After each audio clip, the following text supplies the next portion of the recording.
सत्सङ्गत्वे निस्सङ्गत्वं निस्सङ्गत्वे निर्मोहत्वं निर्मोहत्वे निश्चलतत्वं निश्चलतत्वे जीवन्मुक्तिः पुनरपि जननं पुनरपि मरणं पुनरपि जननी जठरे शयनम् इह संसारे बहुदुस्तारे कृपया पारे पाहि मुरा।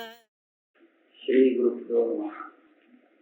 प्रतिकर्म व्यवस्था இந்த பிரகரணத்தை நாம பார்த்துட்டு இருக்கோம். போன கிளாஸ்ல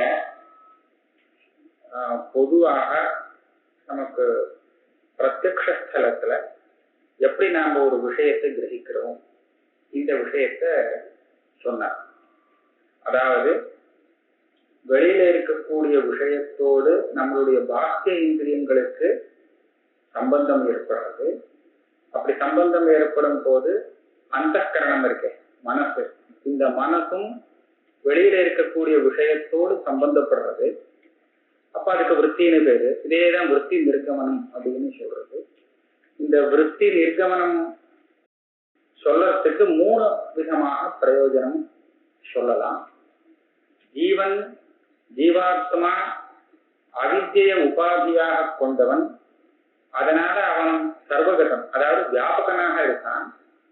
வியாபகனாக இருந்தாலும் அந்த விஷயத்தோடு அவனுக்கு சம்பந்தம் இல்லை, அகங்கனாக இருக்கிறான் அப்படின்னு ஒரு கட்சி. அப்ப அந்த பட்சத்துல இந்த விருத்தியால என்ன ஆகிறதுன்னு சொன்னா விஷயத்தோடு ஜீவாத்மாவுக்கு சம்பந்தம் ஏற்படுறது. இது ஒரு பிரயோஜனம். ஜீவாத்மா அவித்யை உபாதியாக கொண்டவன், வியாபகன். ஆனா அவனுடைய ஸ்வரூபமே ஆவர்த்தமாக இருக்கு. அஜ்ஞானம் அவருடைய ஸ்வரூபத்தை மறைச்சு வச்சிருக்கு, விஷயாவச்சின்ன சைத்தன்யத்தையும் மறைச்சு வச்சிருக்கு. இப்படி இருக்கும்போது இவனால அந்த இடத்துல இருந்து கூட அந்த விஷயத்தை பார்க்க முடியல, அப்படியா இருக்கு. அப்ப இந்த விருத்தி என்ன பண்றதுன்னு சொன்னா அந்த ஆவரணத்தை பங்கம் பண்றது. இந்த மாதிரி ஜீவன் சர்வகதங்கிற பட்சத்துல விருத்திக்கு 2 பிரயோஜனம். ஜீவன் அந்தக்கரணத்தை உபாதியாக கொண்டவன், பரிச்சின்னனாக இருக்கான் அப்படின்னு சொல்லும் போது இவனுக்கும் விஷயத்துக்கும் சம்பந்தம் இல்லாததுனால விஷயத்தை இவனால பார்க்க முடியல. அதனால சம்பந்தத்தை ஏற்படுத்துறதுக்காகத்தான் அந்த விருத்தி வருது அப்படின்னு ஒரு 3 பட்சம் இதுக்கு முன்னாடி சொன்னார். அதுலயும் அந்த பட்சத்துல விஷயத்தை பிரகாசப்படுத்தக்கூடிய சைத்தன்யம் எது அப்படின்னு ஒரு விசாரம். பிரம்ம சைத்தன்யமா ஜீவ சைத்தன்யமா, இதை பத்தியும் மேற்கொண்டு நிறைய விசாரம் பண்ணப்படுறோம். பிரம்ம சைத்தன்யம் தான் விஷயத்தை பிரகாசம் படுத்தக்கூடிய ஞானம். அப்ப இந்த ஜீவன் அந்த விஷய சைத்தன்யம்னு சொல்றோமே அதோட கலந்தாதான் இவனுக்கு அந்த விஷயம் தெரிய முடியும். விஷய சைத்தன்யம் விஷய ஞானம். அந்த விஷய ஞானம் இந்த ஜீவனுக்கு வரணும்னா இந்த ஜீவனும் விஷய சைத்தன்யமும் ஒன்னாக ஆகணும். இதுக்காக விருத்தி உபயோகப்படுறது. இது பொதுவாக இவர் சொன்ன விஷயம். இதுக்கு மேல இப்ப சொல்லக்கூடிய பிரதிகர்ம விவஸ்தைங்கிறது ஒவ்வொரு பாகமாக அதுல எடுத்து எதுவுமே சரியா இல்லை அப்படின்னு சொல்லணும் அப்படின்னு ஆட்சேபம் வரும். அந்த ஆட்சேபத்துக்கு இப்ப பதில் சொல்லும். நனு இயம் பிரதிகர்ம வியவஸ்தா ந உபபத்தியதே ததாஹி ஸ்வசன்னிகிருஷ்ட இந்திரியஜன்ய ஸ்வஜ்ஞானாத் பூர்வம் घटादेहे सत्वे प्रतीति मात्र शरीरत्व व्याप्त काल्पनिकत्व अयोग. நாம பார்க்கறதுக்கு முன்னாடியே நாம பார்க்கிற விஷயங்கள் இருக்கு, இருந்தாதான் அதை நம்மளால பார்க்க முடியும். அதாவது இந்திரிய சம்பந்தம் ஏற்பட்டு அப்புறம் அந்த விஷயத்தை நம்ம பார்க்கிறோம். விஷயத்தோடு இந்திரியத்துக்கு ஒரு சம்பந்தம் ஏற்பட்டு அதுக்கு அப்புறம் அந்த விஷயத்தை நம்ம பார்க்கிறோம். இப்படிதானே? அப்படின்னா நம்ம பார்க்கறதுக்கு முன்னாடியே அந்த விஷயம் இருக்குன்னு சொல்றோம். அதுக்கு முன்னாடி விஷயம் இல்லைன்னு சொன்னா ஞானம் வரத்துக்கு முன்னாடி இந்திரியத்துக்கும் அந்த விஷயத்துக்கும் உள்ள சம்பந்தம் இருக்கு. அந்த சம்பந்தம் எப்படி வர முடியும்? அதனால நாம பார்க்கறதுக்கு முன்னாடியே அந்த விஷயமும் இருந்துட்டு இருக்கு அப்படின்னு சொன்னாதான் இந்த பிரதிகர்ம வியவஸ்தை நீங்க சொன்னது சரியாக ஆகும். ஆனா உங்க மதத்துல பிரபஞ்சம் மித்யா சுக்தி ரூபியவத்துன்னு சொல்றேன். சுக்தி ரூபியவத்துன்னு சொன்னா என்ன ஆகும்? சுக்தி ரூபம் எப்படி நீங்க பாக்குறதுக்கு முன்னாடி கிடையாது இல்லையா? நீங்க பாக்குற சமயத்துல தான் இருக்கு, பாக்குறதுக்கு முன்னா பூர்வம் இல்ல. அதனால அதை நாம என்ன சொல்றோம்? கால்பனிகம், கல்பிதம் அப்படின்னு சொல்றோம். கல்பிதம், அதாவது கல்பிதம்னா என்ன? பிரதிபாச தெரிய அந்த பாசிச்சுட்டு இருக்கிற காலத்துல மாத்திரம் அது இருக்கு, அதுக்கு முன்னையோ பின்னையோ இல்லை. இதுதான் கல்பிதம்னு சொல்றது. அதை இவர் என்ன சொல்றா? பிரதீதி மாத்திர சரீரம். பிரதீதி மாத்திர சரீரம்னா தெரியற இடத்துல சமயத்துல மாத்திரம் இருக்கு, அதுக்கு முன்னையோ பின்னையோ கிடையாது. இதுதான் பிரதீதி மாத்திர சரீரம், கால்பனிகம் அப்படின்னு சொல்றது. இப்ப நீங்க பிரதிகர்ம விவஸ்தையை ஒத்துண்டால் என்ன சொல்ல வேண்டியிருக்கும்? தெரியறதுக்கு முன்னாடியே அந்த வஸ்து இருக்குன்னு. அப்ப அதை கால்பனிகம்னு சொல்ல முடியுமோ? சொல்ல முடியாது. நீங்க கால்பனிகத்துவத்தை ஒத்துக்கிறீங்க. பிரபஞ்சம் கூட கால்பனிகம்னா மித்யா, மித்யாத்துவத்தை ஒத்துக்கிறேன். அப்படி ஒத்துண்டால் பிரதீதி மாத்திர சரீரமாக அதை சொல்ல வேண்டியிருக்கும், சுத்தி ரூபத்தை போல. அப்படி நீங்க சொல்லிட்டா நீங்க தெரிஞ்சுக்கிறதுக்கு முன்னாடி அந்த வஸ்து இல்லைங்கிறதுனால இந்திரிய சன்னிகர்ஷம் அந்த வஸ்து தெரியறதுன்னு நீங்க ஒரு பிரக்கிரியை சொன்னாலே அது தவறாக சன்னிகிருஷ்ட இந்திரியஜன்ய ஸ்வஜானா பூர்வம். அந்த கடத்தை தெரிஞ்சுக்கணும்னு சொன்னா கடத்தை வாங்கிட்டோம். கடத்தோடு இந்திரியத்துக்கு சன்னிகர்ஷம் ஏற்பட்டு அந்த சன்னிகர்ஷத்தினாலே கடஜானம் வரத்துக்கு முன்னாடி கடாவே சத்வே முன்னாடியே அந்த கிடம் இருக்கு அப்படின்னு சொல்லிட்டா அப்ப என்ன ஆகும்? கால்பனிகத்துவ அயோகா. கால்பனிகம்னு அந்த கிடத்தை சொல்ல முடியாது, அப்படின்னா மித்யான்னு சொல்ல முடியாது. ஏன்? மித்யாவா இருந்துட்டு போட்டோமே, அதே சமயத்துல தெரியறதுக்கு முன்னாடி இருக்கட்டுமே, சத்தா இருக்கட்டுமே, என்ன உங்களுக்கு இதனால நஷ்டம்? மித்யாதான். பிரம்மத்தை போல சத்தியம் இல்லை, ஆனா தெரியறதுக்கு முன்னாடி இருக்கு அப்படி சொல்றதுக்கும் அதுக்கும் ஒன்னும் விரோதம் இல்லையேன்னு கேட்கலாம். அதுக்கு அவர் முதல்லயே பதில் சொல்றார், பிரதீதி மாத்திர சரீரத்துவ வியாப்த கால்பனிகத்துவ அயோகா. எத்திர மித்யாத்வம் தத்திர பிரதீதி மாத்திர சரீரத்துவம் நியமம். எதை நாம மித்யன்னு சொல்றோமோ, நம்ம இதுவரையில் எதை மித்யன்னு பார்த்துட்டு இருக்கோம்? இந்த சுக்தி ரஜதம் ரஜு சர்ப்பம் இதெல்லாம் தானே மித்யா. அங்கதானே மித்யாத்வம் நமக்கு தெரிஞ்சிருக்கு. எத்திர மித்யாத்வம், எங்கெல்லாம் இந்த மாதிரி கால்பனிகத்துவம்னா மித்யாத்வம்னு வச்சுக்கோம். மித்யாத்வம் எங்க பாக்குறோமோ அதெல்லாம் பிரதீதி மாத்திர சரீரமாக இருக்கு, அதாவது பிரதீதி காலத்தை தவிர வேற காலத்துல இல்லை அப்படின்னு தெரிகிறது அப்படின்னு தான் பார்த்திருக்கோம். அப்படியானால் இந்த பிரபஞ்சத்தையும் நீங்க மித்யான்னு சொன்னா பிரதீதி காலத்துக்கு முன்ன பின்ன இல்லைன்னு தானே சொல்ல வேண்டியிருக்கும். அப்ப முன்னாடி இல்லைன்னு சொல்லிட்டா எப்படி அதுல இந்திரிய சன்னிகர்ஷம் வர முடியும்? இந்திரிய சன்னிகர்ஷம் அந்த வஸ்து தெரியறதுன்னு எப்படி சொல்ல முடியும்? ஆக இல்லைன்னு சொல்லிட்டு மித்யான்னு சொல்லிட்டு அதே சமயத்துல இப்படிதான் எங்க மதத்துல பிரத்யக்ஷம் வருது, விஷய பிரத்யக்ஷம் ஆறுதுன்னு ஒரு பிரக்ரியை சொல்றே, இது உங்க சித்தாந்தத்துக்கு விருத்தமாக இருக்கு. ஸ்வஜானாத் பூர்வம் கடாதே சத்வே பிரதீதி மாத்திர சரீரத்துவ வியாப்த கால்பனிகத்துவ அயோகா.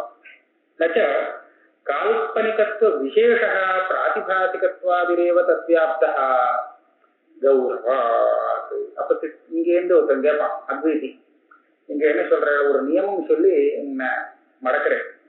எத்திர மித்யாத்வம் தத்திர தத்திர பிரதிபாசமாத்திர சரீரத்துவம் அப்படின்னு வியாப்தி. பிரதிபாசமாத்திர சரீரத்துவம் இல்லைன்னு சொன்னா மித்யாத்வமும் இல்லை. எத்திர தூமः தத்திர தத்திர வன்ஹி.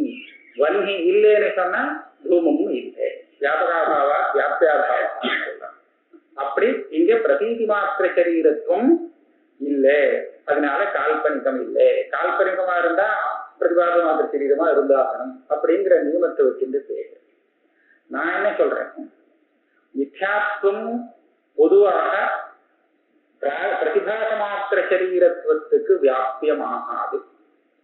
அதுல சில விசேஷம் போட வேண்டியிருக்கும். அங்கேயும் ஒரு இது சொல்றேன். தூமங்கிறது வன்னிக்கு வியாபியம்னு சாதாரணமா சொல்லிட முடியாது. அந்த தூமத்துக்கு ஏதாவது விசேஷம் போட்டான். இப்படி வன்னியே இல்லாத சமயத்துல கூட வன்னியிலேருந்து வந்த புகை இருக்கலாம், வன்னி இல்லாமல். அப்ப எங்கெல்லாம் வன்னி தூமம் இருக்கோ அங்கெல்லாம் வன்னி இருக்குன்னு அனுமானம் பண்றது தப்பா போடுவோம் இல்லையா அந்த வியாப்தி. ஏன்னா வன்னியை புகை போட்டுட்டு வன்னி எடுத்துன்னு போயிட்டான், வன்னி போயிடுத்து, வன்னி அங்க இல்லை, ஆனா அந்த புகை இருக்கு. இப்ப புகை இருந்தா வன்னி இருக்குன்னு எப்படி கண்டுபிடிக்க முடியும்? அதனால நீங்க என்ன சொல்லலாம், உங்க நியமத்தை கொஞ்சம் பரிஷ்கரிக்க வேண்டும். வெறும் எத்திர தூமனா தத்திரத்திர வன்னி அப்படின்னு சொல்லக்கூடாது. அந்த தூமம் அவிச்சின்ன மூலமாக குபுகுபுன்னு வந்துட்டே இருக்கான்னு பாக்குறேன். வெறும் ஒரு தடவை வந்துட்டு அவர் போராடு. அவிச்சின்ன மூலம் பூமரேகாம் பசியதி அப்படின்னு சொல்லி அவிச்சின்னமாக கலந்து வந்துட்டே இருக்கு. இப்பேற்பட்ட தூமம் எங்க இருக்குமோ அங்க வன்னி இருக்கும் அப்படின்னு நீங்க அதை கொஞ்சம் பரிஷ்கரித்து சொல்ல வேண்டியிருக்கும் இல்லையா? அதை போல நான் என்ன பண்றேன், இது தூம விசேஷம். இந்த மாதிரி நீங்க விசேஷம் போட்டுட்டேன்னா தூமம்னு பொதுவா எடுத்துக்க முடியாது, இப்பேற்பட்ட தூமம்னு விசேஷத்தை தான் எடுத்துக்க வேண்டியது. அதை போல நான் என்ன சொல்றேன், மித்யாத்வ விசேஷம். மித்யான்னு சொன்னா அது பிரதீதி மாத்திர சரீரம், இப்படி நியமம் கிடையாது. மித்யால பிராதிபாசிகம்னு ஒரு மிச்சை இருக்கு, வியாவகாரிகம்னு பிராதிபாசிகம்னு மித்யாவுள்ள ரெண்டு இருக்கு. அதுல பிராதிபாசிகம்னு சொல்லக்கூடிய மித்யா இருக்கு, அதுதான் பிரதீதி மாத்திர சரீரம். இந்த வியாவகாரிக மித்யா அப்படி கிடையாது அப்படின்னு சொல்லலாமேன்னு கேட்பான். எத்திர எத்திர மித்யாத்வ விசேஷா, அதாவது பிராதிபாசிகத்துவம், தத்திர தத்திர பிரதீதி மாத்திர சரீரத்துவம். இந்த வியாப்தி சொல்லிட்ட நமக்கு ஒரு இடைஞ்சலும் இல்லை, இங்க சௌரியமா போச்சு. இந்த வியாவகாரிக பதார்த்தங்கள்லாம் நமக்கு தெரியறதுக்கு முன்னாடியே இருக்கலாம், நமக்கு அது தெரியறதுக்கு முன்னாடியே அது இருந்தால் கூட அது மித்தியன்னு சொல்றதுக்கு நமக்கு ஒன்றும் இடைஞ்சல் கிடையாது அப்படின்னு இங்க கேட்கலாம். நச்ச கால்பனிகத்துவ விசேஷா பிராதிபாசிகத்வாதிரேவ தத்வியாப்தா பிரதிபாச மாத்திர சரீரத்துவ வியாப்தா. நியமத்தை இப்படி கல்பிச்சுக்கோங்க. என்ன சொல்றான், கௌரவா. அவ என்ன நினைக்கிறான்னா, ஒரு விசேஷணத்தை போடுறது பார்த்து போடணும். அந்த விசேஷணம் இல்லாமலே அந்த நியமத்தை சொல்லலாம்னு சொன்னா அதிகமாக போடக்கூடிய விசேஷணம் அங்க குருபூதம் அந்த மாதிரி கௌரவமாக இருந்தால் வியாப்தி சொல்றது தப்புன்னு சொல்லியிருக்காரு. நான் ஒரு உதாரணம் சொல்றேன். எத்திர தூமஹா தத்திர வஞ்சி. தூமம் சொன்னா அவிச்சின்ன மூலம் அப்பேற்பட்ட தூமம் தான். ஆனா நான் அதுல இன்னொரு விசேஷம் போடுறேன். தூமம் வந்து என்ன கலர்ல இருக்கும், கருப்பா இருக்கும். எவன்ச்ச நீல தூமஹா எத்திர எத்திர நீல தூமஹா தத்திர தத்திர வஞ்சி. நான் அப்படிதான் பார்த்திருக்கேன். ஏன்னா நான் பார்த்த இடத்துலலாம் தூமம் கருப்பா இருக்கு. அதனால எத்திர எத்திர நீல தூமஹா தத்திர தத்திர வஞ்சி அப்படின்னு வியாப்தி சொன்னா இது தப்பு. ஏன்னா அந்த நியமம் சொல்லும் போது அந்த ஒவ்வொரு விசேஷனம் அங்க போடுறதுக்கும் ஒரு பிரயோஜனம் இருக்கணும். கருப்பான தூமம் அப்படின்னு நீங்க சொல்ற தூமம் கருப்பா இருக்குன்னு நான் சொல்ல வரல. ஆனால் இந்த கருப்பானங்கிற ஒரு விசேஷணத்தை போடலைன்னா அந்த நியமம் தப்பா போயிடும்னு இருந்தா தான் நீங்க போடலாமே தவிர, இல்லைன்னா நியமத்துல அந்த விசேஷனம் சேர்க்கப்படாது. சேர்த்தால் அதுவே ஒரு தோஷம், வியாபித்வா சித்தின்னு ஆயிடும். அது ஒரு வியாபித்வா சித்தி நியாய சாஸ்திர திருஷ்டியில வந்து சேர்றது.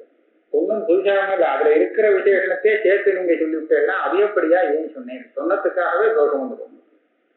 அதை போல இங்க என்ன சொன்னா, எத்திர எத்திர மித்யாத்வம் தத்திர தத்திர பிரதிபாச மாத்திர சரீரத்துவம். இந்த மாதிரி சொன்னா உங்களுக்கு லகு.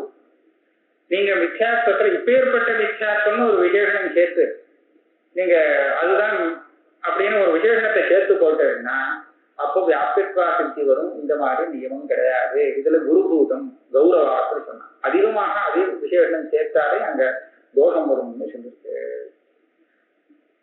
இது பூர்வபக்ஷி கௌரவாத்துல கண்டிச்சுட்டான். இந்த இடத்துல பிரம்மானந்தர் சொன்னார், இங்க ஒரு கௌரவமும் இல்லை, இவன் நினைச்சு விட்டான். மித்யாத்வ விசேஷா அப்படின்னு சொல்லும் போது பிராதிபாசிகத்துவம் அப்படின்னு சொல்றச்ச அவனுக்கு அதிகமா விசேஷம் சேர்த்தா மாதிரி தோணிடுது.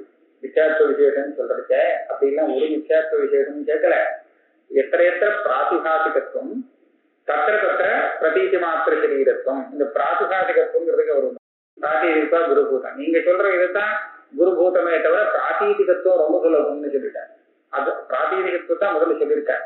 அதை சொல்லிட்டு அதுக்கப்புறம் நீங்க மித்யாத்வத்தை இன்னும் கொஞ்சம் பொதுவாக கொண்டு வரதுக்கு அதுல விசேஷனம் போட வேண்டியிருக்கு. அதனால இதுல ஒன்றும் கௌரவம் இல்லை அப்படின்னு பிரம்மானந்தர் சொல்லியிருக்காரு. இருந்தாலும் இப்போ இவர் வந்து மித்யாத்வ விசேஷம்னு சொல்றத என்ன நினைக்கிறாருன்னா அந்த மித்யாத்வத்துக்கு நீங்க ஒரு விசேஷம் சேர்த்து போட வேண்டியிருக்கும் அப்படின்னு. ஆனா ஒண்ணும் இல்லை நிஜமா. கௌரவா நச்ச பிரதீதி மாத்திர சரீரத்வ அபாவேதி ஞான நிவர்த்தியத்வாதினைவ கல்பிதத்துவம் பவிஷ்யதி.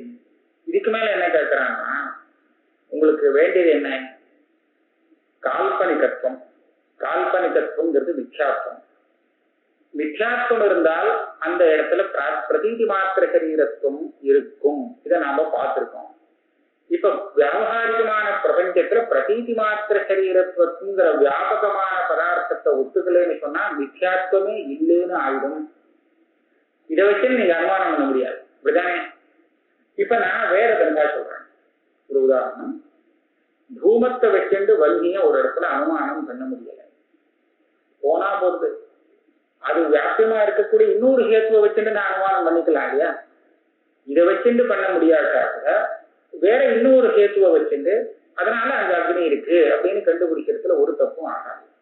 அதே மாதிரி இங்க கால்பனிகத்துவங்கிற மித்யாத்வம் சித்திக்கிறதுக்கு இந்த பிரதீதி மாத்திர சரீரத்துவம் இருக்க முடியாது, அதனால வராதுன்னு நீங்க சொன்னாலும் கவலையே இல்லை. ஞான நிவர்த்தியத்துவங்கிற இன்னொரு ஹேத்துவை வச்சுட்டு நான் மித்யாத்வத்தை சொல்றேன். நான் நிறைய மித்யாத்வம் சொல்லியிருக்கேன், 5 பஞ்ச மித்யாத்வங்கள். ஒண்ணு வரலைன்னா இன்னொன்னு சொல்லிடலாம். அதனால ஞான நிவர்த்தியத்துவத்தை வச்சுட்டே கல்பிதத்துவம் கால்பனிகத்துவத்தை நான் அனுமானம் பண்ணிக்கலாம்னு ஒருத்தன் இந்த பக்கத்துலயும் கேட்கிறான். பிரதீதி மாத்திர சரீரத்வ அபாவேபி ஞான நிவர்த்தியத்வாதினைவ கல்பிதத்துவம் பவிஷ்யதி. அதனால பிரதீதி மாத்திர சரீரத்துவம் அங்க வந்தாத்தான் மித்யாத்வம் வரணும்னு ஒன்றும் அவசியம் இல்லை. வேற இதை வச்சு நான் சொல்லலாம். அதுக்கு என்ன சொல்றார்? பிரதீதி மாத்திர சரீரத்வா பாவேன ஞான நிவர்த்தியத்வ அபாவஸ்யாபி ஆபாத்தியத்வா. இப்படி இந்த சங்கைக்கு நியாயாமிரதக்காரர் என்ன பதில் சொல்றார்? அப்பா, பிரதீதி மாத்திர சரீரத்துவம் இல்லை, ஞான நிவர்த்தியத்துவத்தை வச்சுட்டு மித்யாத்வத்தை சாதிக்கிறேன்னு நீ சொல்ற. நான் என்ன சொல்லுவேன்னா, பிரதீதி மாத்திர சரீரத்துவம் இல்லாததுனால மித்யாத்வமே இல்லை அல்லது ஞான நிவர்த்தியத்துவமே இல்லைன்னு சாதிப்பேன். எது தியானத்தினால நிவர்த்தியாக கூடியதாகும்? பிரதீதி மாத்திர சரீரமா இருக்கக்கூடிய வஸ்துதான் அதிஷ்டான தத்துவ ஜானம் வந்தா நிவர்த்தி ஆயிடும். நிவர்த்தி ஆயிடுச்சுன்னா அது ஞான நிவர்த்தியம். இது பிரதீதி மாத்திர சரீரமாக இல்லாததுனாலேயே ஞான நிவர்த்தியம் ஆகாது நான் அனுமானம் பண்றேன். பிரபஞ்சா ந ஞான நிவர்த்தியா பிரதீதி மாத்திர சரீரத்துவ அபாவா. நீ என்ன பண்ணின? பிரபஞ்சோ மித்யா ஞான நிவர்த்தித்வா அப்படின்னு அந்த ஹேத்துவை வச்சு சொன்னேன். அந்த ஹேத்துவே பொறுத்துப்போம். பிரதீதி மாத்திர சரீரத்துவம் இல்லைங்கிறத வச்சுட்டு ஞான நிவர்த்தியத்துவ ரூப ஹேத்துவையே நான் இல்லைன்னு பண்ணிடுவேனே, அப்படி என்ன சாதிக்க முடியும்? பிரதீதி மாத்திர சரீரத்துவ அபாவேன ஞான நிவர்த்தியத்துவ அபாவஸ்யாபி ஆபாத்தியத்வா. சரி, இப்படி நீங்க பண்ணிட்டேன்னா பிரபஞ்சம் மித்யாத்வம் இல்லைன்னு ஆயிடும். ஞான நிவர்த்தித்துவம் இல்லை, கால்பனிகத்துவம் இல்லை. அப்ப எப்படி தெரியும்? பிரபஞ்சத்தை எப்படி பார்க்கறது அப்படின்னு கேட்டா இதுல என்ன கேட்டா, பிரபஞ்சம் கூட சத்தியமா இருக்கு, நான் சொல்றபடி காணப்படுறது. பிரதீதேகே விஸ்வ சத்தியத்துவேனா உபபத்தே அன்வயம். பிரதீதி விஸ்வ சத்தியத்துவவாதிக்கும் வருது, மித்யாத்வவாதிக்கும் வருது. பிரபஞ்சம் பொய்யா இருந்தா தான் கண்ணுக்கு தெரியும், திருஷ்யமாகும்னு ஒரு நியமமும் இல்லை. பிரபஞ்சம் சத்தியமாக இருந்துட்டு எல்லாருக்கும் தெரிஞ்சுட்டு இருக்கலாம். அதனால விஸ்வ சத்தியத்துவேனா, பிரபஞ்சம் பூரா சத்தியம் அப்படின்னு ஒத்துந்தால் கூட அந்த பிரபஞ்சம் தெரியறதுங்கிறதுக்கு அந்த திருஷ்யத்துவத்துக்கு ஒரு ஹானியும் வராது. அதுவா உங்களுடைய திருப்திக்காக சொல்றது. ரெண்டாவது, மித்யாத்வேதி ஸ்வப்னாதிபத்து இந்திரிய சன்னிகர்ஷ நிரபேட்சதையாவா உபபத்தே. இப்படியாவது சொல்லலாம்.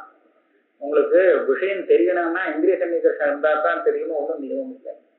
சொப்னத்துல பார்க்கிற வஸ்துவெல்லாம் நம்ம கண்ணால பார்க்கிறோம், இந்திரிய சன்னிகர்ஷம் ஏற்பட்டுதான் எல்லா வஸ்துவும் தெரியுதுன்னு ஒன்றும் நியமம் கிடையாது. அதே மாதிரி வச்சுக்கோங்க, அதான் மொத்தம் எல்லாத்தையும் பிராதிபாசிகமா தள்ளிடலாம். ஒன்னா பிரபஞ்சம் பூரா சத்தியம், பரமார்த்திக சத்தியம்னு வா. அப்படி இல்லை, சொப்னத்துல தெரிகிற மாதிரி எல்லாத்தையும் பிராதிபாசிகம், இந்திரிய சன்னிகர்ஷங்கள்லாம் வேண்டாம்னு சொல்லு. ரெண்டு பட்சத்திலும் விஸ்வ சத்தியத்துவம் உனக்கு அனிஷ்டமானதான அனிஷ்டாபத்தி இருக்கு. எல்லாமே பிராதிபாதிகம் சொன்னா உன்னுடைய பிரதிகர்ம வியவஸ்தா போச்சு. பிரதிகர்ம வியவஸ்தையில இந்திரியத்தோடு சன்னிகர்ஷம் ஏற்பட்டு அதனால விஷயம் தெரியுதுன்னு நீங்க சொல்லணும். விஷயம் தெரியறதுக்கு முன்னாடி இல்லவே இல்லை. அப்ப எங்க இந்த விஷயம் இந்திரியத்தோட சம்பந்தம் வருது அதுக்கு? அதனால இந்திரிய சன்னிகர்ஷத்தினால வஸ்து தெரியுதுங்கிற அந்த பிரதிகர்ம வியவஸ்தை நீ சொன்னது இருக்கே அது தவறாகும். ஒரேடியா பிராதிபாசிகம்னு சொல்லு. சன்னிகர்ஷம் வேண்டாம், வந்து சன்னிகர்ஷம் அங்க உபயோகப்படாது. ஏன்னு கேட்டா பிராதிபாசிகங்கிறது பிரதீதி காலத்துலதான் இருக்கு. நமக்கு இந்திரியம் அந்த விஷயத்தை தெரிவிக்கணும்னு சொன்னால் அது தெரியறதுக்கு முன்னாடி இந்திரிய சம்பந்தம் வந்திருக்கணும் அந்த வஸ்துவோட. ஆனா பிராதிபாசிக வஸ்துவோ அப்படி இல்லை. அதனாலதான் சுத்தியில ரஜதத்தை பார்க்கிறவன் கண்ணால ரஜதத்தை பார்க்கவே இல்லை. அவன் கண்ணால பார்க்கவே முடியாது அந்த ரஜதத்தை.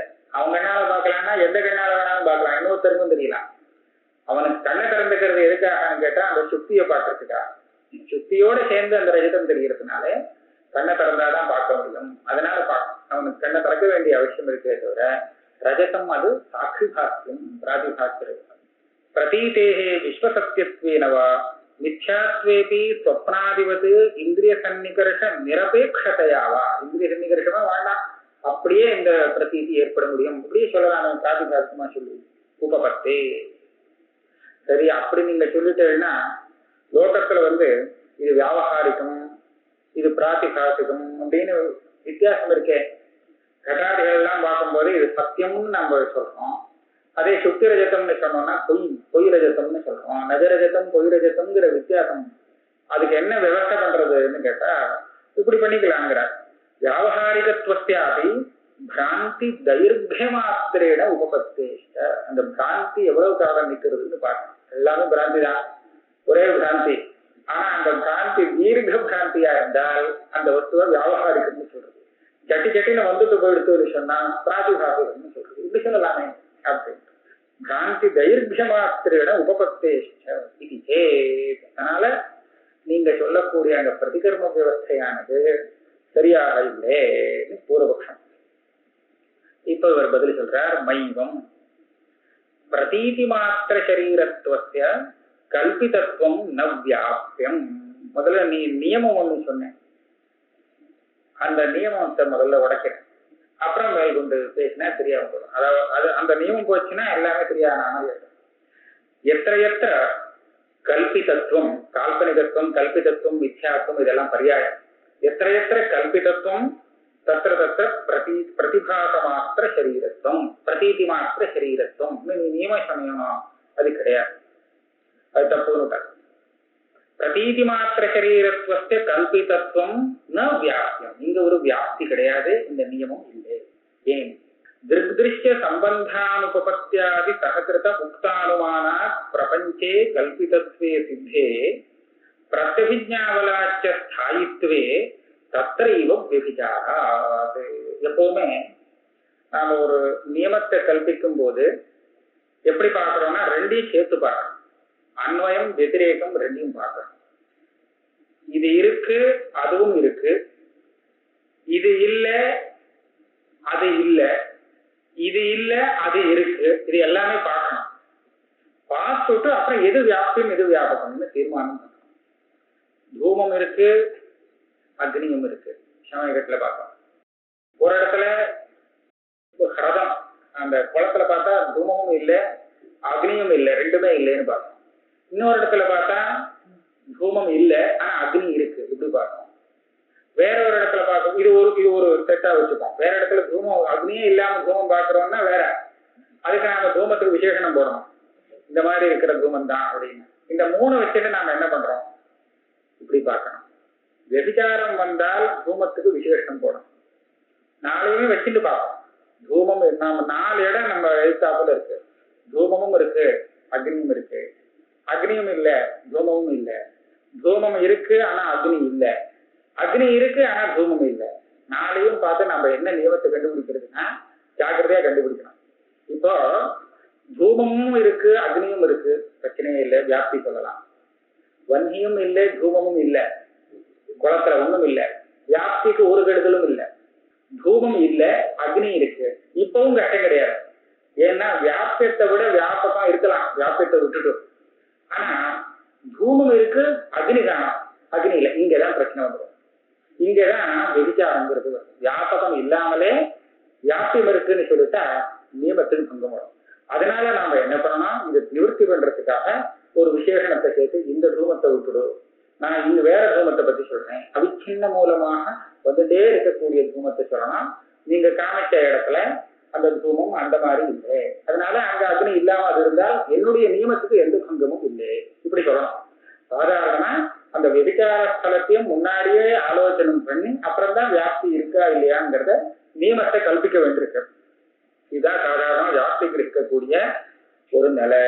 அதாவது விபச்சார ஜான அபாவ சககிருத சகச்சார ஜானம், இதனாலதான் வியாப்தி கிரகிக்கப்படுறதுன்னு சொல்லுவார். இப்ப இங்க என்ன ஆகுதுன்னு கேட்டா, இந்த விபச்சாரம் இருக்கா இல்லையாங்கிறத முதல்ல நல்லா பாத்துக்கணும். சில சமயம் தூமமும் இருக்கு அக்னியும் இருக்கு, ஆனா நமக்கு அக்னி கண்ணுக்கு தெரியல, தூமம் மாத்திரம் கண்ணுக்கு தெரிஞ்சதுன்னு வச்சுருந்தோம். இப்ப என்ன ஆகும், இங்கேயும் ஒரு விசாரம் வந்துட்டு இருக்கணும் இது, ஆனா அக்னியை காணும், தேடி தேடி பார்த்தேன் அப்பவும் கிடைக்கல இப்படின்னு சொன்னா அங்க ஒரு விசாரம் வந்துடும் இல்லையா. ஆனா நம்ம ஜாகிரதையா பார்க்கணும், இப்போ கண்ணுக்கு தெரியல, ஆனா பின்னாடி வேற எங்கேயாவது இருக்காங்கிறத பூரா தீர்மானம் பிரமாணத்தினால அந்த விசாரத்தை சித்தம் பண்ணிட்டு அப்புறம் தான் வந்து வியாப்தி இருக்கா இல்லையான்னு சொல்லணும். வேற என்ன அது மாத்திரம் தெரியல சொன்னா பருவத்திலேயே போச்சு, வெளியிலே வரும்போது தூமம் தான் தெரிஞ்சுட்டு இருக்கு வந்துட்டு இருக்கு, அக்னி தெரியல, உடனே விபச்சாரம் சொல்ல முடியுமா? பிரமாணத்தினால அந்த தூமம் இருக்கு அக்னி இல்லை, விபச்சாரம் நிச்சயமாகணும், அப்பதான் நீங்க வந்து விபச்சார தியானம் அப்படின்னு சொல்ல முடியும். இல்லாட்டா அனுமானம் பண்றதே போதும். அதனால நீங்க என்ன பண்ணணும், பிரமாணத்தினால இப்ப நீங்க எந்த இடத்துல விபச்சாரம் காமிக்கிறேன், பிராதிபாசிகத்துவம் கால்பனிகத்துவம், இந்த இடத்துல வெறும் மித்யாத்வம் கால்பனிகத்துவம் மித்யாத்வம் பிரதிபாச மாத்திர சரீரத்துவம், இது ரெண்டுக்கும் உள்ள வியாப்திய பாக்குறேன். எத்த பிரதிபாச மித்யாத்வம் தத்திர தத்திர பிரதிபாச மாத்திர சரீரத்துவம் அப்படிங்கிறத இந்த நியமத்தை கொண்டு வரதுக்காக பார்த்துட்டு இருக்கு. இப்ப அப்படி இருக்கா எல்லாம் பார்த்துடணும். எங்கெல்லாம் வந்து மித்யாத்வம் இருக்கோ அங்க எல்லா இடத்துலயும் பிரதிபாச மாத்திர சரீரத்துவம் அப்படிங்கிறது உண்டா அப்படின்னு பார்க்கணும். ஒவ்வொரு நாளிடமும் பார்க்கணும், பிரமாணத்தை வச்சு தேடி பார்க்கணும். இப்படி பார்க்கும்போது இந்த வியாவகாரிக பதார்த்தங்கள் இருக்கு, இதுல அனுமான பிரமாணத்தினால மித்யாத்வம் சித்திக்கிறது, அதே சமயத்துல பிரத்யபிஜ்ஞா பிரமாணத்தினால ஸ்தாயித்துவம் சித்திக்கிறது. ஸ்தாயித்துவம் சித்திக்கிறதுன்னு சொன்னா அந்த தியானம் இல்லாத சமயத்திலும் அது இருக்கு. அதை ஒண்ணு என்னன்னா கவனிக்க வேண்டியது. இப்ப நாம ஒரு வஸ்துவை பார்க்கிறோம்னு சொன்னா அந்த சமயத்துல அது இருக்குங்கிறத நம்மளுடைய தியானம் சொல்லி கொடுக்குறோம். நாம பார்க்கறதுக்கு முன்னாடியே அது இருக்குங்கிறத இந்த தியானத்தை வச்சு எப்படி சொல்ல முடியும்? இப்ப எனக்கு இந்த வஸ்து தெரியுது, சரி எதிர்த்தாப்புல இந்த வஸ்து இருக்கு, ஆனா நான் கண்ணை திறந்து பார்க்கறதுக்கு முன்னாடியே இந்த வஸ்து இருக்குங்கிறதுக்கு இந்த ஞானம் பிரமாணமா. அப்ப அது ஸ்தாயியா இருக்குங்கிறது எப்படி சொல்றது? இத்தனை நேரத்துக்கு திரும்ப ஒரு தடவை பார்க்கணும், பார்த்தா அது தெரியுது, அப்போ தெரிஞ்சது அதே தானே இப்ப தெரியுது அப்படின்னு சொன்னா நடுப்புற நாம பார்க்காத சமயத்திலையும் அது இருக்குங்கிற சித்தமாயிடும் இல்லையா. இதான் நேற்றுக்கு பார்த்தாங்க அவர் தானே இவர் அப்படின்னு இன்னைக்கு எனக்கு பிரதிபிஜா பிரமாணம் வந்தால், அப்போ நேற்றுக்கு பார்த்தது ஒரு காலம், இப்ப பார்க்கறது இன்னொரு காலம், நடுப்புற இத்தனை காலம் அவர் இல்லாம எப்படி திருப்பி அவரையே பார்க்க முடியும்? அதனால இத்தனை காலமும் ஸ்தாயியாக அவர் இருக்கார். ஆத்ம பிரதிபிஜை கூட அப்படிதான் சிந்திக்கிறது. ஆத்மாவை கணிக்கம்னு சொல்ற மதங்கள்லாம் இருக்கு. அப்படி சொல்லும் போது நாம என்ன சொல்றோம், நீ கணிக்கம்னு ஆத்மாவை சொல்லிட்டேன்னா நேற்றுக்கு நான் பார்த்தேனே இன்னைக்கு ஞாபகமே வர முடியாது. ஏன்னா நேற்றுக்கு பார்த்தும் போயாச்சு, இது வேற அப்படின்னு சொல்றேன். பிரதிபிஜை வர முடியாது, நான் தான் நேற்றுக்கு பார்த்தேன் அப்படிங்கிறது. ஆகையால இந்த பிரதிபிஜையால ஸ்தாயித்தம், வெளியில பார்க்கக்கூடிய வஸ்து இருக்கே வியாவகாரிக வஸ்து, இதுல பிரத்யபிஜையால ஸ்தாயினும் தெரியுது. ஸ்தாயின்னு சொன்னா அந்த பிரதிபாச காலத்துல மாத்திரம் இருக்குன்னு இல்லை, பிரதிபாசம் இல்லாத காலத்திலும் இருக்கு. அதே சமயத்துல பிரபலமான அனுமான பிரமாணம், அது தர்க்கம் இருக்கான்னு சொல்லியாச்சு. அப்பேற்பட்ட அனுமான பிரமாணத்தினால மித்யாத்துவம் சிந்திக்கிறது. அப்ப என்னாச்சு, பிரதிபாச மாத்திர சரீரத்துவம் இல்லை, ஆனா மித்யாத்துவம் இருக்கு அப்படின்னாச்சா. அப்ப நீங்க தான் நியமத்தை மாத்திக்கணும். பிரமாணத்தினால விபச்சாரம் சித்தமாயிருக்குன்னா அப்ப என்ன சொல்லணும், எத்திர மித்யாத்துவம் தத்திர தத்திர பிரதிபாச மாத்திர சரீரத்துவம் இல்லை, எத்திர பிராதிபாசிகத்துவம் தத்திர தத்திர பிரதிபாச மாத்திர சரீரம். அப்படி வியாப்தியை நீங்க இது பண்ணிக்கணும். மித்யாத்துவ விசேஷத்தை கொண்டுதான் நியமத்தை சொல்லணும். இப்படி பண்ணியாச்சுன்னா நமக்கு இந்த பிரதிகர்ம விவஸ்தையில ஒரு இடைஞ்சலும் இல்லை. ஏன்னா வியாபகாரிகமான விஷயம் பிரதீதி மாத்திர சரீரம் ஆகாது, ஆனால் மிச்சையாகும். மிச்சையில ரெண்டு விதம். ஒரு விதம் பிரதிபாசம் காலத்துல மாத்திரம் இருந்துட்டு இருக்கும், இன்னொரு விதம் பிரதிபாச காலத்துக்கு முன்ன பின்ன எப்பவும் இருக்கும். ரெண்டும் எப்படி மிச்சைன்னு சொல்றதுன்னா, தத்துவஜானம் அதிஷ்டான தத்துவஜானம் வந்துருக்குன்னா ரெண்டுமே போயிடுறதுங்கிறதுனால மிச்சைன்னு சொல்றோம். ஆக மிச்சையில இந்த மாதிரி ரெண்டு விதத்தை கல்பிக்க வேண்டி இருக்கும். சொல்ற திருஷ்ய சம்பந்தானுபபத்தியாதி சககிருத உக்த அனுமானா, இதெல்லாம் தர்க்கம். திருஷ்ய சம்பந்த அனுபபத்தின்னு சொன்னாரே, இதெல்லாம் அவசியம் மிச்சா இருந்தால்தான் இருந்துதான் ஆகணும்னு சொல்றதுக்கு வேண்டிய தர்க்கங்கள். அதனால இப்ப ஏற்பட்ட தர்க்கத்தோடு சேர்ந்த அனுமான உக்த அனுமான பிரமாணத்தினாலே பிரபஞ்சே கல்பிதத்துவே சித்தே, பிரபஞ்சத்தில் கல்பிதத்துவம் அதாவது மித்யாத்துவம் சித்தமாயிடுத்து. அதே சமயத்துல பிரத்யபிஜாபலாச்ச ஸ்தாயித்வே சித்தே, ஸ்தாயித்துவம் சித்திக்கிறது. அதாவது பிரதிபாச மாத்திர சரீரத்துவம் இல்லைங்கிறதும் சித்திக்கிறது. பார்த்தீங்களா, பிரதிபாச மாத்திர சரீரத்துவம் இல்லை, மித்யாத்துவம் இருக்கு, அதான் விபிச்சாரம். அதனால நீங்க நியமத்தை வேற விதமா சொல்லணும். எத்திர எத்திர பிரதிபா பிராதீதிகத்துவம் தத்திர தத்திர பிரதிபாச மாத்திர சரீரத்துவம், அதாவது மித்யாத்துவ விசேஷத்துக்கு தான் நீங்க சொல்ற நியமம், பொதுவான மித்யாத்துவத்துக்கு அந்த நியமம் இல்லைன்னு சித்திக்கிறது. நச்ச சுக்திரூப்பியாதி பிரத்யபிஜ்ஞா சாமியம் பிரகிருத பிரத்யபிஜ்ஞாயா இது வாக்கியம். இப்போ அவங்க கேட்டான், பிரமாணத்தினால விசாரத்தை தீர்மானம் பண்ணிட்டியா? அது பண்ணலையே, இன்னும் தீர்மானம் ஆகல. பிரத்யபிஜ்ஞையால நேற்றுக்கு பார்த்த அதே குடம் தான் இது அப்படின்னு கிரகத்தை பிரத்யபிஜ்ஞம் வருது, அதனால அது சாயின்னு சிந்திக்கிறதுன்னு சொன்னீங்க. இதே மாதிரி சுத்தி ரூபத்திலும் வரலாம். இன்னைக்கு பார்த்திருக்கான் பிராந்தி வந்தது, ரூபம்னு தெரிஞ்சது, அப்புறம் பிராந்தி ஒன்றும் போகல. மறுநாளைக்கு பாக்குறான், மறுநாளைக்கும் அதே மாதிரி பிராந்தி வந்தது. அதே நேற்றுக்கு பார்த்தா அதே சுத்தி ரூபம் இன்னைக்கும் இருக்கே அப்படின்னு சொல்றானே. நேற்றுக்கு பார்த்த அதே ரஜதம் தான் இதுன்னு சொன்னாலே இதை பிரமாணம்னு ஒத்துக்க முடியுமா? இது ஒத்துக்க முடியாது. அதே மாதிரி நேற்றுக்கு பார்த்த அந்த கட்டத்தை தான் இன்னைக்கு பார்க்கிறேங்கிற இந்த பிரதிபிஜையே நம்ம எப்படி பிரமாணம் ஒத்துக்கிறது? ஆக அந்த விசாரம் காமிச்சது பிரமாண சித்தமானு நீங்க முதல்ல தீர்மானம் பண்ணணும். இன்னும் அது சித்தமாகலையே. சுத்தி ரூபத்துல கூட அந்த பிராந்தனுக்கு பிரதிபிஜை வருது, நேற்றுக்கு பார்த்தேனே இதேதான் இது அப்படின்னு. அந்த பிரதிபிஜை எப்படி விஷயத்தை சாதிக்காதோ அதுக்கு சக்தி இல்லை, அது பிரமமோ. அதே மாதிரி இதையும் பிரமம்னு சொல்லிடலாமே. பிரபஞ்சத்துல வரக்கூடிய மற்ற பிரத்யபிஜையும் பிரமம்னு ஏன் சொல்ல முடியாது? ஆக அவருடைய பிராமாண்யத்தை இன்னும் தீர்மானம் பண்ணிக்க முடியலையேன்னு கேட்டார். சுக்தி ரூபியாதி பிரத்யபிஜ்ஞா சாமியம் பிரகிருத பிரத்யபிஜ்ஞாயாக இது வாக்கியம். பிரதீதி அவிசேஷேபி வணித்வீதிஸ்த சுக்தி ரூபியயோகோ பரீட்சிதத்துவ அபரீட்சிதத்துவாபியாம் ஸ்தாயித்வ அஸ்தாயித்வ ரூப விசேஷ சம்பவாத். இல்லை, நான் பரீட்சை பண்ணிட்டேன். பரீட்சை பண்ணி பிராமாண்யத்தை தீர்மானம் பண்ணியாச்சு. அங்க பரீட்சை பண்ணி பார்த்ததுன்னா கிடைக்காது. சுத்தி ரூபத்துல நீங்க பார்த்துட்டு வரனா இருக்கலாம், பார்த்துட்டு மறுநாளைக்கு இன்னொரு தடவை பார்த்து பிரத்யட்சம் வரலாம். ஆனா கிட்ட போனா இல்லாது போயிடுறது. அது அந்த வேலையை செய்யும்.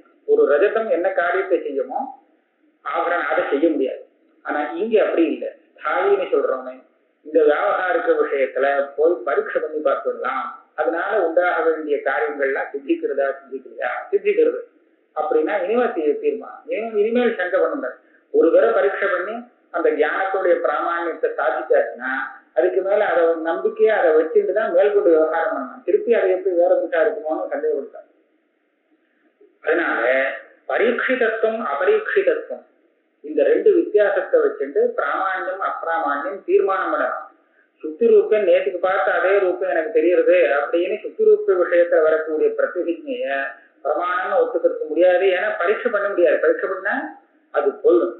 ஆனால் இங்க பரீட்சை பண்ணினாலும் அதுவே சிந்திக்கிறது. பரீட்சைங்கிறது இங்க என்னன்னா பிரவருத்தி சம்பாதம், அர்த்தக்கிரியாகாரித்துவம், இதெல்லாம் தான் பரீட்சைன்னு சொல்றது. விடுக்க போனா கிடைச்சது, அதை எடுத்து என்ன செய்யணும்னு நினைச்சாலும் செஞ்சா, இதெல்லாம் நடக்கிறதுன்னு சொன்னா அது பிரவருத்திக்கு சம்பாதம் ஏற்பட்டது.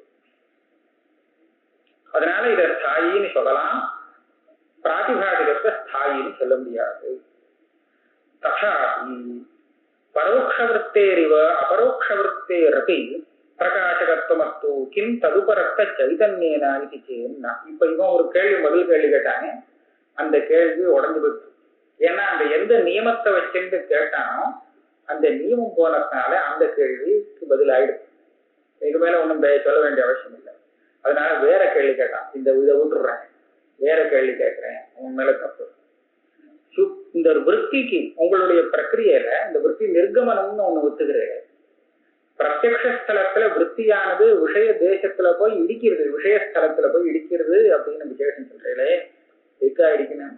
அது பரோட்சலத்துல எப்படி அந்த விற்பி சரீரத்துக்கு உள்ள மனசுலயே வந்து விஷயத்தை தெரிவிக்கிறதோ அதே மாதிரி பிரத்யக்ஷலத்திலையும் அது உள்ள இருந்துட்டே விஷயத்தை தெரிவிக்கட்டுமே. மற்ற எல்லா மதத்திலையும் அப்படிதான். நியாயசாஸ்திரத்துல பரோட்ச ஜானம் பிரத்யக்ஷ ஜானம் வித்தியாசம் உண்டு. ஆனா பிரத்யக்ஷ ஜானம் அந்த விஷயத்துல போய் இடிக்கிறதுன்னு சொல்ல மாட்டான். அதுவும் ஆத்மாவில தான் உண்டாகிறது, இந்த சரீரத்துக்குள்ளதான் உண்டாகிறது. பரோட்சமான அனுமித்யாதி ஜானமும் அந்த ஆத்மாவில அந்த சரீராவச்சேதியில தான் உண்டாகிறது, வெளியில எதுவுமே உண்டாகிறது கிடையாது. அதனால நீ மாத்திரம் இந்த விற்பி ரூப ஜானம்னு சொல்லிட்டு இது வந்து வெளியில வருது அப்படின்னு ஏன் சொல்லணும் அப்படின்னு இந்த கேள்வி, அடுத்த கேள்வி. அதனால அதுக்கு ஒன்றும் பிரயோஜனம் சொல்ல முடியாதுன்னு சொன்னா உன்னுடைய பிரதிகிரம விவஸ்தை சொன்னது தப்பு. ததாபி பரோட்ச விற்பேரிவ அபரோக்ஷ விற்பேரபி பிரகாசகத்துவமஸ்து கிம் ததுபரக்த சைதன்யேனா இது. அந்த விற்பியோட உபரக்த சைதன்யம் இதுதான் பிரகாசப்படுத்துறது அப்படின்னு ஏன் சொல்லணும்? இவர் என்ன சொல்றார், இன்னும் நிர்கமனத்தை பத்தி கேட்கல. அதாவது விற்பிபரக்த சைத்தன்யம்னு ஒண்ணு கொண்டு வரையில எது பிரகாசப்படுத்துறது, அது அப்புறம் விற்பி நிர்கமனம் வேற சொல்வா. விற்பியோட சேர்ந்த சைத்தன்யம் பிரகாசகம்னு ஏன் சொல்லணும், விற்பியே பிரகாசகம்னு சொல்லலாமே அப்படின்னு கேட்டான். இது அச்சடத்தனமான கேள்விதான். பதில என்ன சொல்றாருன்னா, வெறும் விற்பிங்கிறது பிரகாசகம் எங்கேயுமே இல்லை. பரோட்ச விற்பியாகட்டும் அபரோக்ஷ விற்பியாகட்டும் வெறும் விற்பியால விஷயம் தெரியுதுன்னு இல்லை. விற்பியோடு சேர்ந்த சைத்தன்யம் தான் தியானம், அதுதான் விஷயத்தை தெரிவிக்கிறதுங்கிறது என்னுடைய சித்தாந்தம். இது பதில். ததாபி பரோட்ச விற்பேரிவ அபரோக்ஷ விற்பேரபி பிரகாசகத்துவம் அஸ்து கிம் ததுபரக்த சைத்தன்யேன இது சேன்னா பரோட்சஸ்தலேபி பரோட்ச விற்பிபரக்த சைத்தன்யத்தைவ பிரகாசகத்வா. அதாவது பரோட்சஸ்தலத்துல கூட வெறும் விற்பியால அந்த விஷயம் தெரியுதுங்கிறது கிடையாது, விற்பியோடு சேர்ந்த சைத்தன்யத்தினால்தான் தெரியுது. அதனால இந்த கேள்விக்கு இடமில்லை. அத தத்ராபி அபரோக்ஷைகரச சைத்தன்ய உபராகே விஷய அபரோக்ஷ பிரசங்கா. அடுத்த கேள்வி, நீங்க ஒரு சமயம் ரெண்டு இடத்துலயும் சைத்தன்யம் தான் அந்த விஷயத்தை பிரகாசப்படுத்துறதுன்னு சொன்னா, சைத்தன்யங்கிறது ஸ்வதா அபரோக்ஷம், சாட்சாத் அபரோக்ஷம். சாட்சாத் அபரோக்ஷம் வேற ஏதோ ஒரு காரணத்தினால அபரோக்ஷம் இல்லை, அது எப்போதுமே ஸ்வதாவே அபரோக்ஷமா இருக்கு. அப்பேற்பட்ட அபரோக்ஷ சைத்தன்யத்தோடு சம்பந்தம் விஷயத்துல இருக்கு. அது பரோட்ச விருத்தியாகட்டும் அபரோக்ஷ விருத்தியாகட்டும் ரெண்டு இடத்திலும் இருக்குன்னு சொன்னா என்ன வித்தியாசம்? ரெண்டு இடத்திலையுமே விஷயம் பிரத்யட்சமாகணுமே. விஷயம் பிரத்யட்சமாகறதுக்கு விற்பி ஒன்றும் பிரயோஜனம் இல்லை. விற்பியில பிரதிபிம்பிதமான அந்த சைத்தன்யத்தோடு சம்பந்தம் தான், பிரகாசக சைத்தன்ய சம்பந்தம் தான் அதுக்கு காரணம்னு சொல்லணும். ஆனா அந்த சைத்தன்யம் ரெண்டு இடத்திலுமே ஸ்வதகா அபரோக்ஷமா இருக்கிற காரணத்தினால அது இது விஷயத்துல இது பிரத்யக்ஷம் இது பரோட்சம்ங்கிற வித்தியாசம் வராத போயிடும் உனக்கு அப்படின்னு ஒரு கேள்வி. இதுக்கு என்ன பதில் சொல்றாருன்னா, விஷய சைதன்ய அபிவியக்தாவேவ விஷயஸ்ய ஆபரோக்ஷம் ந ச பரோக்ஷஸ்தலே ததஸ்தி விஷயேந்திரிய சன்னிகர்ஷ அபாவேன விஷய பர்யந்தம் விருத்தே ரகமனா அந்தரேவ தத்ர தீ சமுல்லாசா. பதில் நான் சொல்லிட்டேன். ஒரு விஷயம் பிரத்யக்ஷமாகணும்னு சொன்னா அந்த விஷயாவச்சின்ன சைத்தன்யம் அபிவியக்தமாகணும். அங்க இருக்கிற ஆவரணம் நிவர்த்தியாகும். அங்க உள்ள ஆவரணம் போனாதான் அது அப்படியே பிரகாசிக்கும், பளிச்சுன்னு தெரியும். இதுதான் விஷய அபிவியக்த. விஷய சைத்தன்ய அபிவியக்தௌ, விஷயாவச்சின்ன சைத்தன்யத்துக்கு அபிவியக்தி ஏற்பட்டால்தான் அந்த விஷயம் அபரோக்ஷமாகும். விஷயத்திய அபரோக்ஷம். பரோக்ஷலத்துல விருத்தி விஷய பரியந்தம் போகாத காரணத்தினால உள்ளேயே இருந்துடுறது விருத்தி. அப்போ விஷயம் இருக்கிற இடத்துல அந்த சைத்தன்யத்துக்கு அபிவியக்தி ஆகல, ஆவரண பங்கம் ஏற்படல. ஆகையால அந்த இடத்துல விஷயம் பரோட்சம் தான். பரோட்சமாக வன்னி இருக்குன்னு அனுமானம் பண்ற இடத்துல வன்னிய பிரத்யக்ஷம்னு சொல்ல முடியாது. சைத்தன்யம் தான் தெரிவிக்கிறது, ஆனால் அது பிரத்யக்ஷமாக தெரிவிக்கல. சைத்தன்யம் பிரத்யக்ஷம் தான், விஷயம் அங்க பிரத்யக்ஷமாகல. அபரோக்ஷஸ்தலேது பிரமாத்திரு சைத்தன்ய அபேதாபிவியக்த அதிஷ்டான சைத்தன்யோபராக விஷயே அஸ்தி. அபரோக்ஷலத்துல என்ன ஆச்சு? இவனுடைய விருத்தி இதுக்காகதான் அவ்வளவு தூரம் போச்சு. இவனுடைய அந்தக்கரணங்கிறது விஷயத்தோடு சம்பந்தப்பட்டது, வாக்கிய இந்திரியத்வாரா. அப்படி அப்படி சம்பந்தப்படும் போது பிரமாதான்னு சொல்லக்கூடிய இந்த ஜீவ சைத்தன்யம் இருக்கு, இது கூட அங்க அவ்வளவு தூரம் போயிருக்கு விஷயம் இருக்கிற இடத்துல. அப்ப அந்த விஷயாவச்சின்ன சைத்தன்யமும் இந்த பிரமாதாங்கிற சைத்தன்யமும் ஒன்னாகிறது. ஏன்னா ரெண்டு உபாதி ஒரு இடத்துல சேர்ந்து இருக்குன்னு சொன்னா அப்ப உபகிதம் ரெண்டாக ஆகாது, சின்னமாக ஆகாதுன்னு. அப்ப அதனால அது அபேத அபிவியக்தின்னு சொல்றது. அப்பேற்பட்ட அந்த அதிஷ்டான சைத்தன்யம் இருக்கே, அதுதான் அந்த விஷயத்தை பிரகாசப்படுத்துறது. அப்ப இப்பேற்பட்ட இந்த மாதிரி விஷய பரியந்தம் விருத்தி இருக்கிற இடத்துல தான் விஷயம் அபரோக்ஷமாக ஆகும், இல்லாட்டா அது பரோட்சமாகத்தான் இருக்கும். தத்திர விஷயத்த கர்மகாரகத்வாத். சாதாரணமா தியானத்துக்கு விஷயத்தை கர்மான்னு சொல்லுவோம். கடம் பஷ்யதி, பஷ்யத்தின்னு சொன்னா எதை பார்க்கறான்? கடத்தை பார்க்கறான். பார்க்கறதுக்கு விஷயம் இருக்கே, அது கர்மா. கர்மாங்கிறது கிரியைக்கு ஒரு காரகம். கிரியைன்னு எடுத்துட்டோம்னா கிரியா காரகம்னு சொல்லுவாங்க. பொதுவா வியாக்கரண ரீதியில நீங்க கிரியைன்னு எடுத்துங்கன்னா அதுக்கு எத்தனை காரகங்கள் இருக்கோ எல்லாமே ஒரு விதத்துல அந்த கிரியையை உண்டு பண்ணக்கூடிய காரணங்கள் தான். காரகம் கரோதீதி காரகம் எல்லாமே அந்த கிரியை உண்டாகிறதுக்கு ஒரு விதமான காரணமாகும். கர்ம காரகமும் அதே மாதிரிதான்.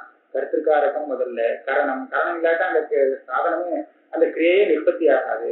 அதிகரணம் தேசங்காலம் எல்லா காரகமும் அது ஒரு விதத்துல காரணமாகும். இப்போ பிரத்யக்ஷ ஜானம் இருக்கே, அதுக்கு தான் விஷயம் காரணம். பரோட்ச ஜானத்தை விஷயத்துக்கு காரணம் சொல்ல முடியாது, காரணத்தும் சொல்ல முடியாது. ஏன்? நாளைக்கு நடக்க போறதே இன்னைக்கு நம்ம அனுமானத்தால தெரிஞ்சுக்கிறோம், வேற ஒரு பிரமாணத்தால தெரிஞ்சுக்கிறோம். விஷயமே இன்னும் பிறக்கலையே. இதுவரை பிறக்காத விஷயம் காரணம்னு சொன்னா முன்னாடி இருக்கணும், காரியத்துக்கு முன்னாடி. அப்புறமா வரப்போறது இதுக்கு காரணம்னு சொல்ல முடியாது. அதனால பிரத்யக்ஷ ஸ்தலத்துல தான் விஷயம் காரகமாகும். பரோட்ச ஸ்தலத்துல அந்த விஷயம் அனுமினோமி எல்லாம் சொல்றாங்கன்னு சொன்னா அந்த இடத்துல கவுனம் தான், அதுக்கு காரகத்துவம் கிடையாது. அதனால பிரத்யக்ஷ ஸ்தலத்துல விஷயம் கர்ம காரகமாகணும்னா அந்த விருத்தி ஞானத்தை அதை உண்டு பண்ணின ஒரு காரணமாக இருக்கணும். அப்படி ஆகிறதுக்கு இந்த விருத்தி அது பரியந்தம் போகிறது, அதோட சம்பந்தம் ஏற்படுறது அவசியமாக இருக்கு.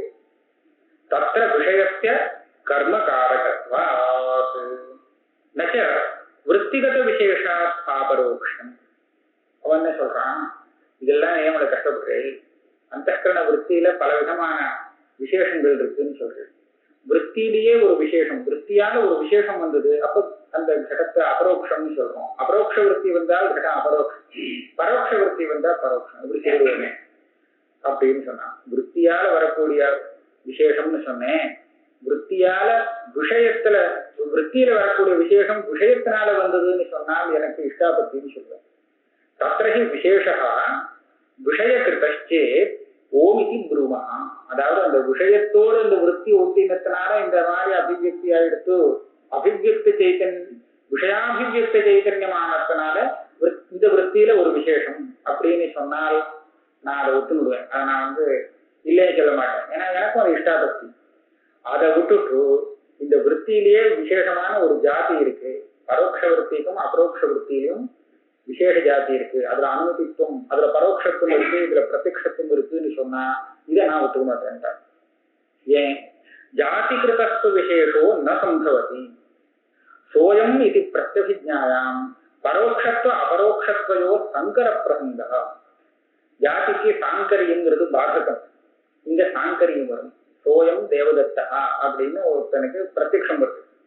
இதுல பிரத்யக்ஷத்துவமும் இருக்கு, பரோட்சத்துவமும் இருக்கு. அன்னைக்கு பார்த்தேனே அவன் தானே அப்படின்னு சொல்லிட்டு அன்னைக்குன்னு சொல்ற அம்சத்துல இது பரோட்சம் ஞாபகம் வருது. இப்ப பாக்குற அம்சத்துல பிரத்யக்ஷத்துவம். ஆக பிரத்யக்ஷத்துவம் பரோட்சத்துவம் இது ரெண்டும் ஒரே ஞானத்துல வந்தது. பிரத்யக்ஷத்துவமே இல்லாமல் சுத்த பரோட்சத்துவம் எங்க இருக்கு? அப்பேற்பட்ட அனுமதி சாஸ்திரபோதம் இதுல எல்லாம் இருக்கு. எல்லா அம்சத்திலும் பிரத்யட்சமா இருக்கக்கூடிய தியானமும் உண்டு. அப்படின்ட்டா அப்படின்லாம் தியானம் வந்தா எல்லாம் முழுக்க பிரத்யக்ஷம். ஆனா பிரத்யக்ஷத்துவம் இல்லாமல் பரோட்சத்துவம் உண்டு, பரோட்சத்துவம் இல்லாமல் பிரத்யக்ஷத்துவமும் உண்டு. ரெண்டும் ஒரு இடத்துல சேர்ந்தா இது ரெண்டுக்கும் சாங்கரியம்னு சொல்றது. அப்படியானால் இது ஜாதி ஆகாது. இன்னொன்னு இது ஜாதி இல்லைன்னு சொல்றதுக்கு காரணம் அவ்வியாப்திய விற்பித்வா. ஜாதி எப்பவுமே அந்த வியக்தியில வியாப்தி விற்த்தியாக இருக்கும். அதாவது அவ்வியாப்தி விற்த்தினா அங்க ஒரு மூலையில இருக்கு ஒரு மூலையில இல்லைன்னு சொன்னா அவ்வியாப்தி விற்த்தி. மரத்துல சஞ்யோகம் கபியோ உட்கார்ந்து இருக்கு, கபியோட சஞ்யோகம் மரத்தை கூட வியாபிச்சுட்டு இருக்குன்னு அவசியம் இல்லை. ஒரு பக்கம் இருக்கும் ஒரு பக்கம் இல்லைன்னு. ஆனா வியாப்தி விற்த்திங்கிறத அப்படி சொல்ல முடியாது. ஒரு மாடு இருக்குன்னா அதுல கோத்துங்கிறது மாடுல இந்த பக்கம் கோத்துவம் இருக்கு அந்த பக்கம் அசுத்தம் இருக்குன்னு சொல்ல முடியுமா?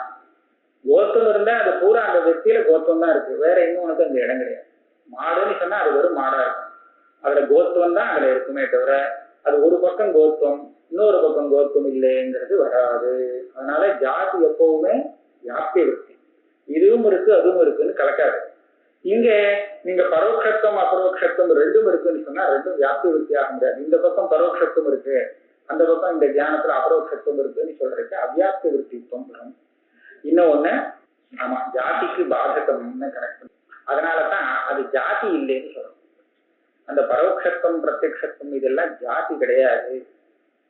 ஜாதியா இருந்தா சாங்கரியம் அதுக்கு பாதகமா போயிடும். அது ஜாதி இல்லை, இது என்னதுன்னு வேற சொல்லணும். பிரத்யக்ஷத்துவங்கிறது இந்த விஷயாவச்சின்ன சைத்தன்யம் விருத்தியவச்சின்ன சைத்தன்யம் இது ரெண்டும் ஒன்னாக சேரும் போது சொல்லக்கூடிய விஷயம். இப்படிதான் சொல்லணுமே தவிர அந்த அது ஒரு விற்த்தியில இருக்கக்கூடிய ஒரு ஜாதின்னு சொல்ல முடியாதுன்னு இவருடைய அபிப்பிராயம். பிரமாத்வாதினா சங்கர பிரசங்காச்ச. சரி, பிரத்யக்ஷத்துவம் பரோட்சத்துவத்தை விட்டால் கூட பிரத்யக்ஷத்துவம் பிரமாத்வம் இது ரெண்டையும் வச்சுட்டு சாங்கரியம் காமிக்கலாம். ஏன்னா பிரமாத்மகமான பிரத்யக்ஷத்துல பிரத்யக்ஷத்துவம் இருக்கு பிரமாத்வம் இல்லை. பிரமாத்மகமான பரோட்ச ஜானத்துல பிரத்யக்ஷத்துவம் இல்லை பிரமாத்வம் இருக்கு. அப்ப இந்த இடத்துல பிரமாத்வம் பிரத்யக்ஷத்துவம் ஒரு சில தியானத்துல ரெண்டு சேர்றது. சேர்ந்தா என்னாச்சு? அதுவே ஒரு சாங்கரியம். பல விதமான சாங்கரியம் காமிக்கலாம். ஆக இந்த சாங்கரியத்தினாலும் இந்த பிரத்யக்ஷத்துவம் பரோட்சத்துவங்கிறது விற்த்தியில இருக்கக்கூடிய ஒரு ஜாதி விசேஷம்னு சொல்றது தவறு. ஆகையால கடைசியில எப்படி சொல்லணும்? பிரத்யக்ஷலத்துக்கும் பரோட்சலத்துக்கும் வித்தியாசம் சொல்லணும்னா பிரத்யக்ஷலத்துல அந்த விஷயமும் விற்த்தியும் சேர்றது, விற்த்தியவச்சின்ன சைத்தன்யம் விஷயாவச்சின்ன சைத்தன்யம் கலக்கிறது. அதனால விஷயம் பிரத்யமானது. பரோட்சலத்துல அது சேரல, உள்ளுக்குள்ளேயே விருத்தி வருது, இந்தக்கண்ண விருத்தி வருது, விஷயம் எங்கேயோ இருக்கு. ஆக அப்படியே விவகாரம் நடக்கிறது. அதனால அது பரோட்சமா இருக்குன்னு தான் சொல்லணுமே தவிர இது ஒரு ஜாதி இது ஒரு ஜாதி அது ஒரு ஜாதின்னு சொல்றது